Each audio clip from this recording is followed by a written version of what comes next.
Assalamualaikum warahmatullahi wabarakatuh. Kembali lagi bersama saya Fida Rahmatul Ladion. Di video kali ini saya akan membahas tentang uji validitas.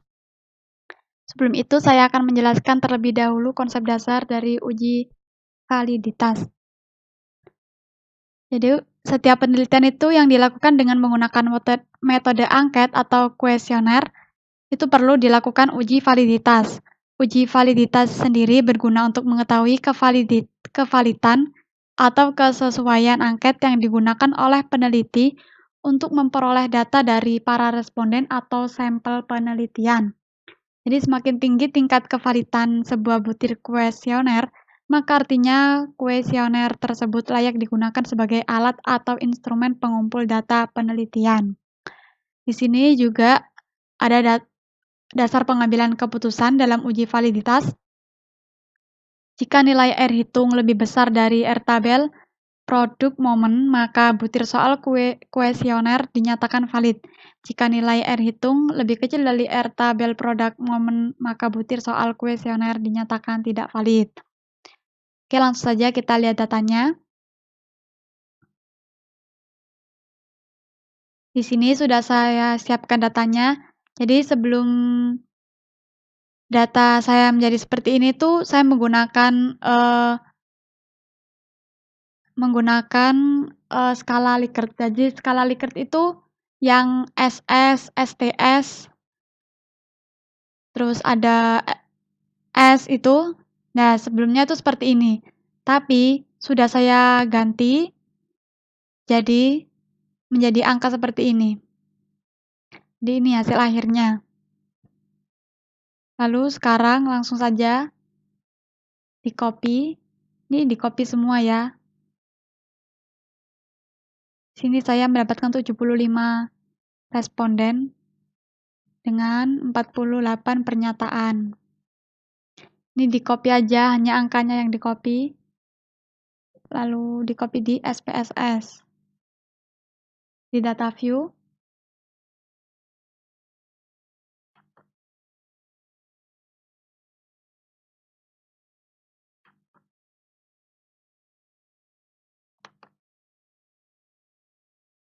Paste.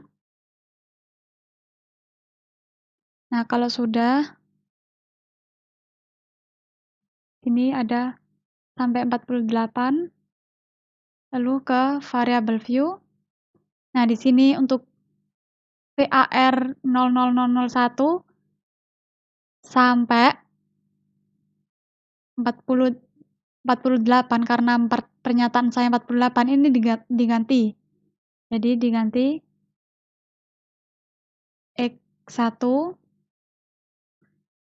X2, X3 sampai seterusnya. Ini tergantung pernyataan kalian ya. Kalau pernyataan kalian ada 24 ya nanti sampai X24. Kalau pernyataan kalian lebih dari 48 ya nanti X-nya lebih dari 48. Tuh, ini membutuhkan waktu yang lama emang.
Nah, kalau sudah semua ini, kalau bisa yang teliti ya, biar nggak salah-salah.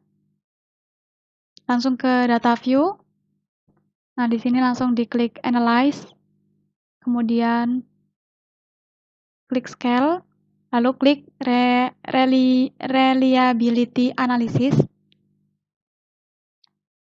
Nah, di sini nanti langsung di Ctrl A, lalu dipindah ke Item.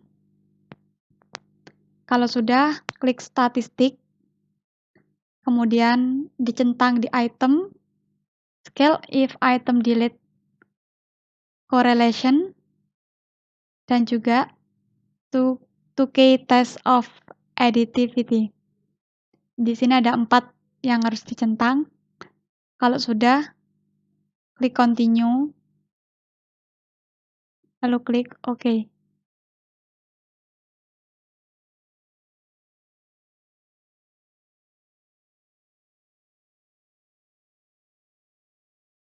Nah, di sini akan muncul output. Output yang digunakan itu yang item total statistik, yang ini. Ini saya copy dulu. Saya copy di SPSS.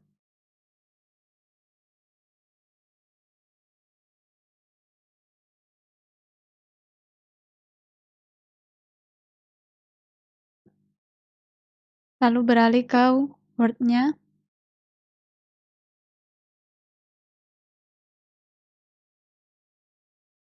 Nah, di sini ada pembahasan untuk uji validitas. Dalam uji validitas, nilai corrected item total correlation ini disebut juga sebagai nilai R hitung. Jadi ini corrected item total correlation ini disebut juga nilai R hitung. Nilai R tabel product moment ini dicari pada distribusi nilai R tabel statistik yang didasarkan oleh nilai DF atau degree of freedom pada penelitian. Rumus DF adalah N-2. Jadi N ini diambil dari jumlah responden.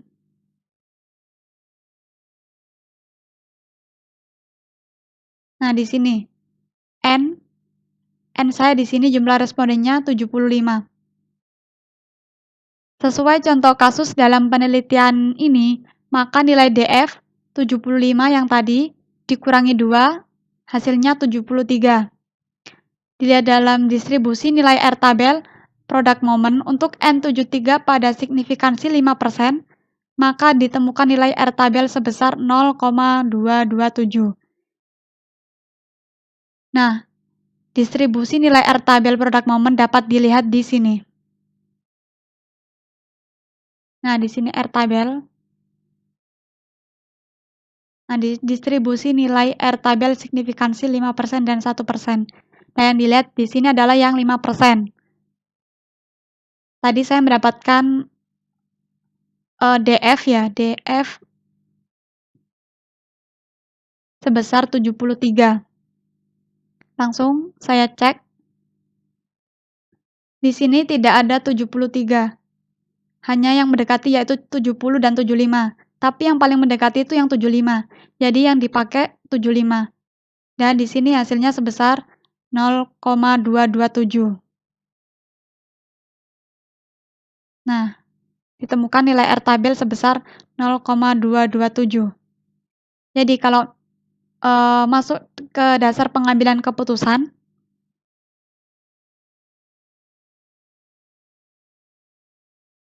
jika nilai R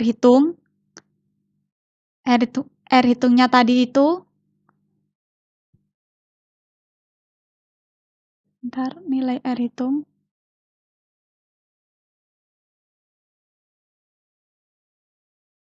ini nilai R hitung itu corrected ini ya, corrected item total correlation lebih besar dari nilai R tabel yang ini 0,227,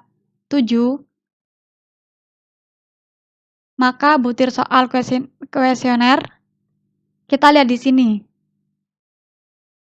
Di sini nilai saya untuk R hitungnya semua mendapatkan nilai lebih besar dari nilai R tabelnya. hanya ada satu yang kurang dari nilai R tabel, yaitu di sini min, 0,057. Min ini termasuk kurang. Jadi saya tandai terlebih dahulu.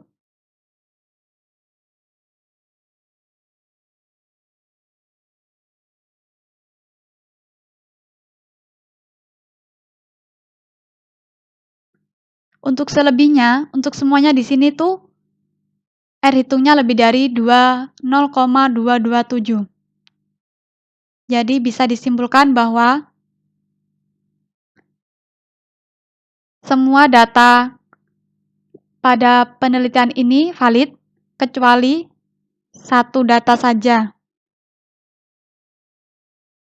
yang ada di pernyataan 46. Tidak valid. Jadi untuk semuanya ini valid.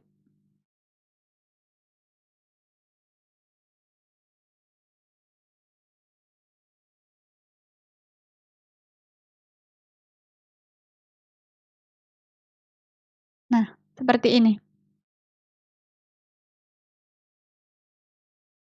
Jadi selesai sudah untuk uji validitas di video ini. Terima kasih.